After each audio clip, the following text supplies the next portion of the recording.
morning to all. Okay, probably set up the basic condition in which we went about this. I will go in a little more detail as to what we went about. Next. If you look at our process flow, we manufacture components for the wheels, and all the wheels have to be painted because it is for either a transit production or a performance required. So painting is part and parcel of the process of manufacturing. Next.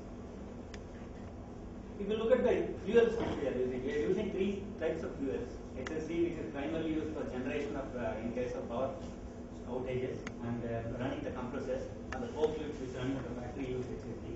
We have SKU, SKO and FO are used for the heating up of the tanks and the heating up of the parts when we want to bake them. So baking plants have primarily SKO. Between HSD and SKO, we switch depending upon the pricing at that point of the year.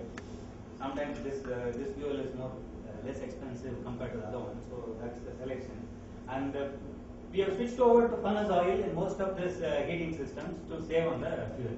So we were focusing on the furnace oil, which is running the thermopads, from where we were heating up the process tanks. So that's what we started focusing at. Next. If you look at our furnace oil consumption over the 3 years, it has been steadily increasing. It has been two reasons. One is the quantum increase in terms of volume pickup. The other one is we were switching from other fuels to furnace oil over the years.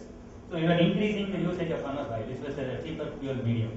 When in 2012-13 we had about 1692 KL of furnace oil which was consumed.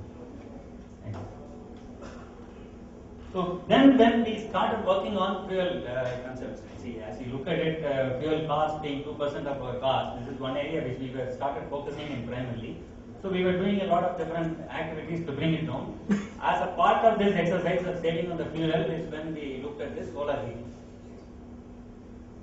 So if you look at the opportunity, as is mentioned, all our manufacturing requires painting. So the opportunity for saving on the fuel is across the plant, and about average consumption of the paint plants, about 2 paint plants itself consume about 480K. We have another 2 paint plants in.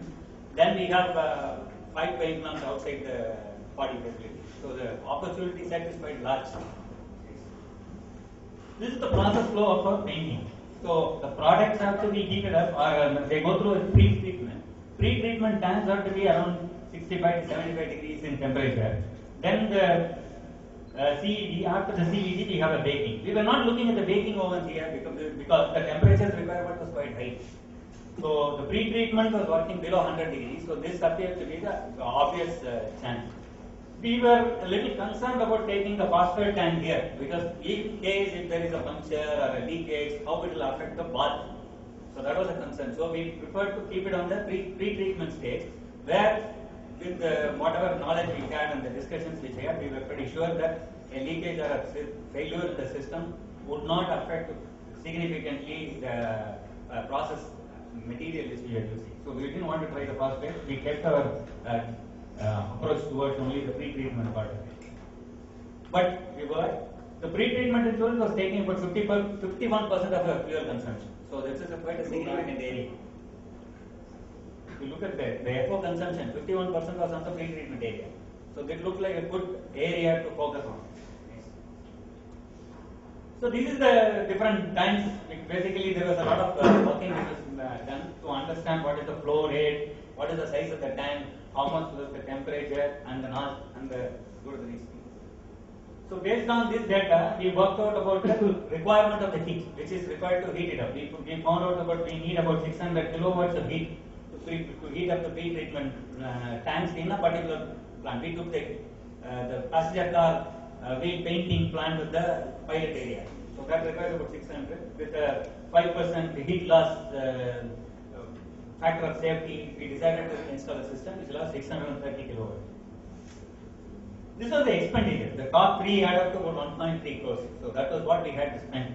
As I was explaining, this was the payment against the solar system was half of ours.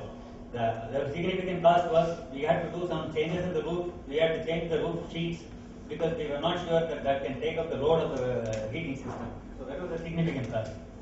In another plant where we are now looking to horizontally deploy, we have an advantage. That sheet replacement is not there in that particular area because it's a newer plant, so we were able to handle that. So the monthly payout was about 7.73 lakhs. But this is one advantage is that the model which they are proposing, we save and that part of that we are paying back. So it is not like a large investment which is going upfront. So this is the effect. Our fuel consumption has come down from 1213 to 1314. But not all of this is attributable to the energy saving, where there is a production drop because of the market came down significantly. That also contributed to this fuel change. Next. Actual saving due to this system was about 116 KL, 117 KL of furnace oil. That's what we gained from this. We have a clear monitoring or measuring system by which we know how much we are spending there. So about 15% of the savings we have got. We have subsequently installed another system on top of our canteen where we are using water used for cooking. We are heating up the water using a solar system. Whereas the one which we installed on the paint plant was a closed loop recirculation system. Here we are using solar panels to heat up the water which is required for cooking. So the water gets through these pipelines and then it comes directly into the cooking area in hot conditions, which is saving on the fuel which we require to cook. So this is the horizontal deployment opportunity which we have seen in Padi. We are looking at extending to another paint plant which we have, and then we have another couple of degreasing plants where we see we can use this. And then the EM Earthmore equipment require a paint which is baking at about 85 degrees C. So we think there is an opportunity there also. So even though in these cases, in the commercial vehicle and the passenger car, the heating of the fuel requirement is at much higher. We need a different fuel, but here we can try and do that. So this is primarily